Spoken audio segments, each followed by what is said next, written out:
అసలు మీరు పోటీలో లేరని అంటున్నారు. మొత్తం ఇప్పుడు టీఆర్ఎస్ తోనే మాకు పోటీ ఉంటుంది లోక్సభ ఎన్నికల్లో అని చెప్తారు. నిజంగా మరి ఆ పరిస్థితి ఉంటుందా? ఎట్లా మీ పార్టీ ఇప్పటికే కసరత్తు చేస్తున్నట్టుంది? ముందు వేణు గారు మీకు, నాయక్ గారికి, సాధు శ్రీనివాస్ గారికి, అట్లాగే మైక్ టీవీ ప్రేక్షకులందరికీ నమస్కారం. ఇప్పుడు అంతకుముందు 272 వచ్చినాయి, 74 అనుకుంటాను. దాని తర్వాత 303, ఈసారి 350 దాటాయండి బీజేపీ. మన రాష్ట్రంలో కూడా ఇప్పుడు నాయక్ గారు చెప్తూ ఉంటే నాకు నిన్న ఇది అసెంబ్లీలో వీరిద్దరి మధ్యలో అంటే టీఆర్ఎస్ కాంగ్రెస్ మధ్యలో నిన్ననో మొన్ననో అనుకుంటా ఆ డిబేట్ గుర్తొస్తాను. వారు ఏం చెప్తారు, మీరు మా వల్లనే బట్టి పట్టగట్టారని చెప్పి టీఆర్ఎస్ వాళ్ళు కాంగ్రెస్ చెప్తారు. కాంగ్రెస్ వాళ్ళు మీరు మాతో పాటు అలయన్స్ లో ఉండే మంత్రులు అయ్యారు, మీరు గెలిచారని వీళ్ళు చెప్తారు. ఇప్పుడు ఈ రోజు నాయక్ గారు కూడా అదే చెప్తున్నారు, మేము బీఆర్ఎస్ ఇంకా వేరే వాళ్ళు లేరు అని చెప్పి. పోయినసారి ఇప్పుడు అదే సంజయ్ గారు అదే కరీంనగర్ నుంచి కాంటెస్ట్ చేశారు, కరీంనగర్ నుంచే కాంటెస్ట్ చేశారు.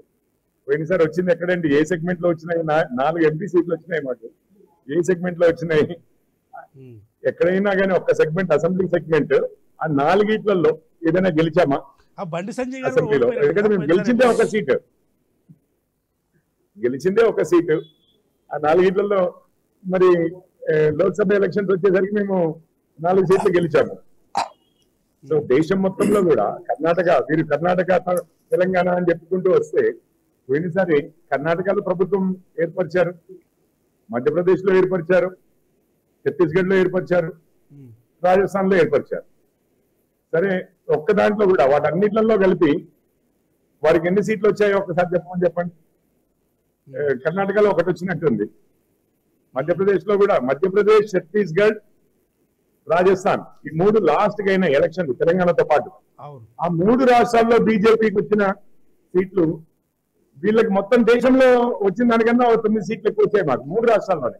రాజస్థాన్, మధ్యప్రదేశ్ ఇది ఇప్పుడు ఈ అసెంబ్లీ ఎన్నికల్లో ఏదో వచ్చింది. ఇప్పటికీ ఇంకా మీకు పోయినసారి మామూలుగా చూసుకుంటే పోయినసారి లోక్సభకి వెళ్లే లోపు కాంగ్రెస్ ఎన్ని రాష్ట్రాల్లో ఉంది, ఈసారి లోక్సభ ఎన్నికలకు వెళ్లే లోపు కాంగ్రెస్ ఎన్ని రాష్ట్రాల్లో ఉంది మీరు చెప్పండి.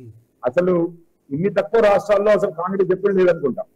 ఈరోజు హిమాచల్ ప్రదేశ్, కర్ణాటక, తెలంగాణ అంతే, ఇంకెక్కడ కూడా ఏ పెద్ద రాష్ట్రంలో కూడా లేదు.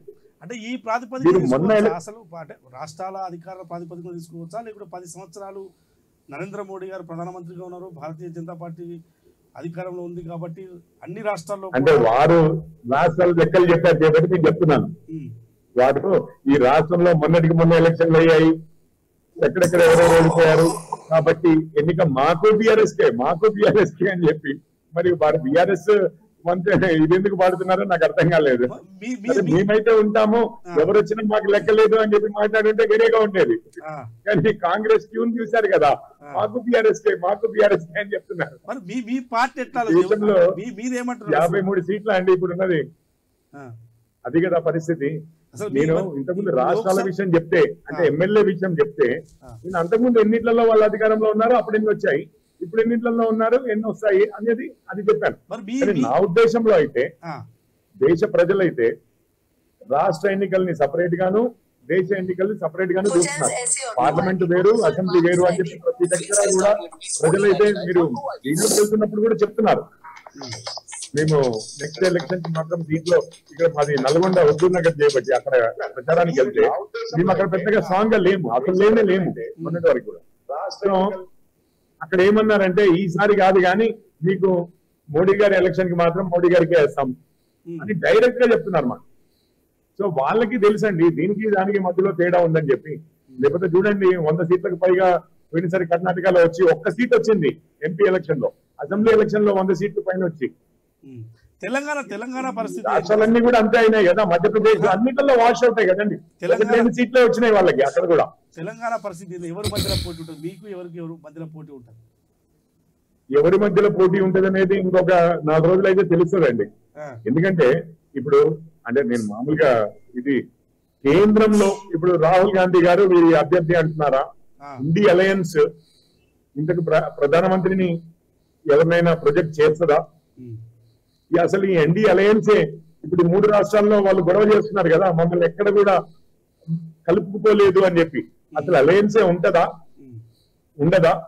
అండ్ బీఆర్ఎస్ ఈ 4 రోజుల తర్వాత ఇంకొక 4 నెలల్లో మొన్నే కదా రిజల్ట్ వచ్చింది.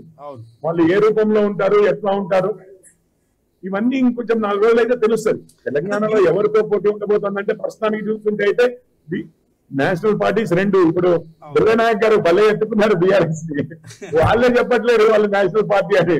అసలు బీఆర్ఎస్ తీసేసి మళ్ళీ టీఆర్ఎస్ వెళ్ళిపోయిన ఆశ్చర్యం లేదు.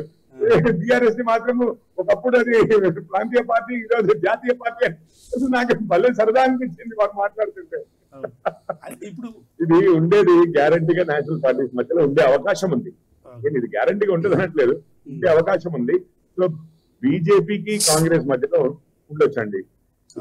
పోయినసారి అయితే బీఆర్ఎస్ కి కూడా ఇక్కడ అధికారం ఉంది చేయబట్టి ఒక ప్రాంతీయ పార్టీకి ఒక ఆర్గ్యుమెంట్ ఏంటంటే, మనది ఇక్కడ ప్రభుత్వం ఉంది చేయబట్టి మన వాయిస్ ఢిల్లీలో వినిపించడానికి మన ప్రభుత్వం తరఫునైనా గానీ, కేంద్ర రాష్ట్ర సంబంధాల విషయంలో అయినా గానీ, వేరే విషయాల్లో మన ప్రభుత్వం ఇక్కడ ఉంది చేయబట్టి మనకి అక్కడ కూడా వాయిస్ కావాలని చెప్పి ఒకటి.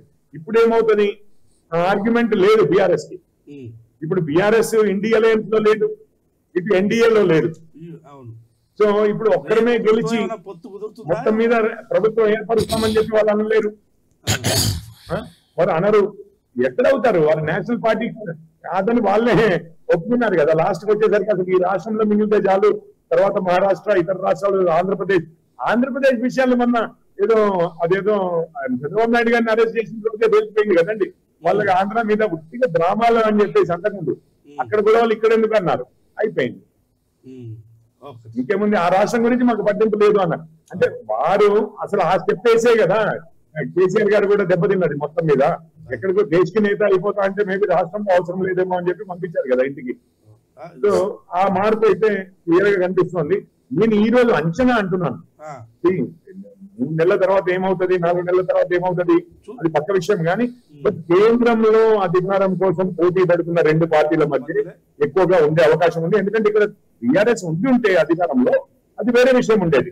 మనకి ఇక్కడ అధికారం ఉంది, కేంద్రంలో కూడా పనులు చేయించాలి, మన రాష్ట్రం తరఫున చేయబట్టి మన ప్రభుత్వం తరఫున ఎవరో మాట్లాడాలి, వాయిస్ ఎత్తాలి అని చెప్పి మాట్లాడగలిగే వాళ్ళు అంతకు. ఇప్పుడు అది కూడా లేదు కదా అనేది ప్రజలు కూడా గమనిస్తారు కదా అని నేను అనుకుంటున్నాను.